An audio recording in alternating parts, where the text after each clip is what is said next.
अपने कार्यकर्ताओं से, अपने देवतुल्य जनता से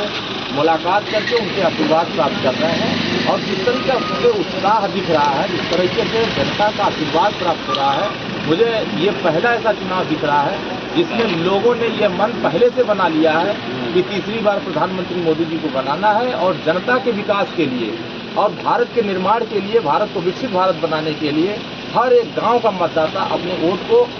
देने के लिए 1 जून का इंतजार कर रहा है कि जिस दिन 1 जून आए और छड़ी का बटन दबा करके भारी बहुमत से डॉक्टर अरविंद राजभर जिता करके दिल्ली की पंचायत में भेज करके घोसी को विकसित घोसी बनाने के लिए, विकास के रास्ते पर ले जाने के लिए हम सभी लोग मिलकर के विकास को आगे बढ़ाने के लिए काम करेंगे। क्योंकि जो स्वर्गीय कल्पनाथ राय जी ने जो सपना देखा था कि घोसी को विकसित घोसी बनाने का, विकास के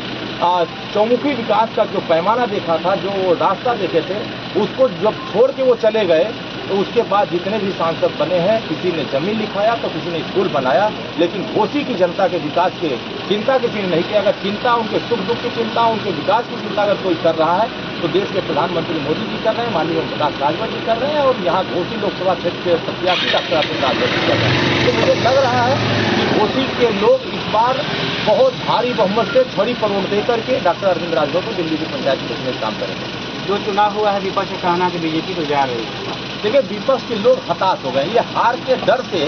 ये बौखला करके बोल रहे हैं। उनको पता है कि विपक्ष को जनता वोट नहीं दे रही, क्योंकि जिन लोगों ने 55 साल तक शासन चलाया, सरकार चलाया,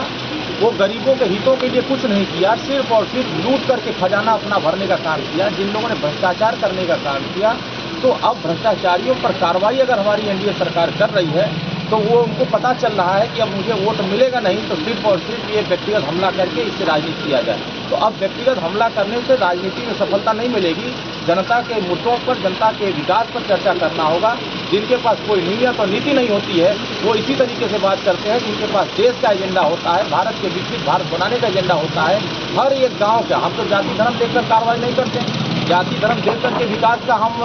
योजना नहीं देते हैं। आज हर एक योजना का लाभ जितनी तेजी से हिंदू को मिल रहा है, उतनी मजबूती से मुसलमान को मिल रहा है, उसी तरीके से बौद्ध को मिल रहा है, उसी तरीके ईसाई को मिल रहा है। हर एक धर्म मजहब सबको एक समान हम लोग विकास का हर एक योजना का लाभ दे रहे हैं। तो कहीं न कहीं जो लाभार्थी वर्ग है, जो लाभ पा रहा है, जो मोदी जी की योजनाओं से संतुष्ट है, वो बड़ी संख्या में छड़ी पर वोट देने के लिए तैयार है। आज मुझे लग रहा है कि जो 10 साल बनाम 55 साल का अगर रेशियो देखा जाएगा तो 10 साल में एक भी दंगा उत्तर प्रदेश में नहीं हुआ, लेकिन 55 साल अगर उठाकर देखेंगे कांग्रेस के शासन में, तो उत्तर प्रदेश में और देश में लगातार हर साल दंगे होते थे, लगातार बम ब्लास्ट होते थे। लेकिन यहाँ देश के सामने सुरक्षा का माहौल पैदा हुआ, उत्तर प्रदेश में कानून का राज स्थापित हुआ। तो जनता को सुरक्षा चाहिए, जनता को विकास चाहिए, जनता को सम्मान चाहिए। जो मोदी जी, माननीय प्रकाश राजभर, एनडीए के सभी घटक दल उनका सम्मान कर रहे हैं। इसीलिए हर वर्ग के लोग, हर गांव के लोग इस बार संकल्पित हैं कि आने वाले 1 जून को हम छड़ी का बटन दबाएंगे और डॉक्टर अरविंद राजभर को भारी से भारी बहुमत से जिता करके दिल्ली की पंचायत भेजने का काम करेंगे।